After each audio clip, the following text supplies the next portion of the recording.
Bro ನಿನ್ನ ಪ್ರಕಾರ health insurance ಖರೇಂದ್ರ important ಐತಿ. ಐ ಮೀನ್ ನನಗೆ ಅದ್ರ ಬಗ್ಗೆ ಏನೋ ಐಡಿಯಾನೇ ಇಲ್ಲ. ಹಾಲೆ ಹೆಲ್ತ್ ಇನ್ಶೂರೆನ್ಸ್ ಎಲ್ಲರೂ ತಗೊಳ್ಳೋದು ಭಾಳ ಇಂಪಾರ್ಟೆಂಟ್ ಐತಿ. ಎಸ್ಪೆಷಲಿ ನಿಮ್ಮ ಪಪ್ಪನ ಏಜ್ದವ್ರಂತೂ ತಗೊಳ್ಳೇಬೇಕು. ಇನ್ಶೂರೆನ್ಸ್ ಎಲ್ಲ ವೇಸ್ಟ್ ಅದ. ನಿಮ್ಮಂತ ಸಣ್ಣವ್ರಿಗೆ ಏನು ಗೊತ್ತಾಗ್ತೈತಿ? ನಮ್ಗೆ ಕೇಳ್ರಿ ಹೇಳ್ತೀವಿ ನಾವು. ಇಲ್ಲ ರೀ ಅಂಕಲ್, ಈಗ ಹಾಸ್ಪಿಟಲ್ ಬಿಲ್ಸ್ ಭಾಳ ಎಕ್ಸ್ಪೆನ್ಸಿವ್ ಆಗ್ಯಾವ. ಹಾಸ್ಪಿಟ್ಲ್ ಒಳಗೆ ಕಾಲಿಟ್ರೆ ಸಾಕು ಈಗ 4 ರಿಂದ 5 ಲಕ್ಷ ತಿಂದ್ಬಿಡ್ತಾರೆ. ಪ್ರತಿ ವರ್ಷ ನಾವು ಇನ್ಶೂರೆನ್ಸ್ ಅವರಿಗೆ ರೊಕ್ಕ ಯಾಕೆ ಕೊಡ್ಬೇಕು? ನಾವು ಹೆಲ್ದಿನ ಅದೇವಲ್ಲ. ಅದರಿ ಅಂಕಲ್, ನಾನು ಅದನ್ನ ಹೇಳಕ್ ಟ್ರೈ ಮಾಡತ್ತೀನಿ. ಇನ್ಶೂರೆನ್ಸ್ ಯಾವಾಗಲೂ ನೀವು ಹೆಲ್ದಿ ಇದ್ದಾಗ ತಗೋಬೇಕು, ಆರಾಮ್ ತಪ್ಪದಾಗಲ್ಲ. ಇಲ್ಲಿವರೆಗೂ ನಾ ಇನ್ಶೂರೆನ್ಸ್ ಇಲ್ದ ಜೀವನ ಮಾಡತ್ತಿಲ್ಲ.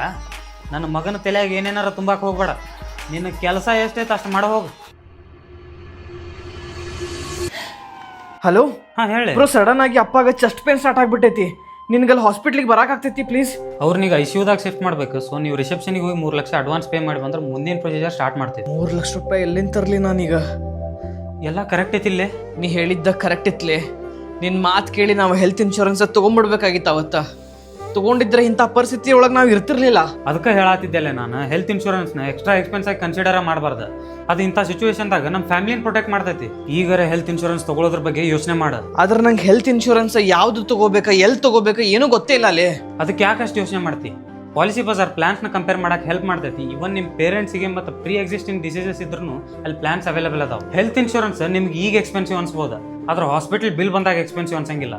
ಅದಕ್ಕೆ ನೀವು ಪಾಲಿಸಿ ಬಜಾರ್ಗೆ ಹೋಗಿ ಇವತ್ತ ಹೆಲ್ತ್ ಇನ್ಶೂರೆನ್ಸ್ ತಗೋರಿ.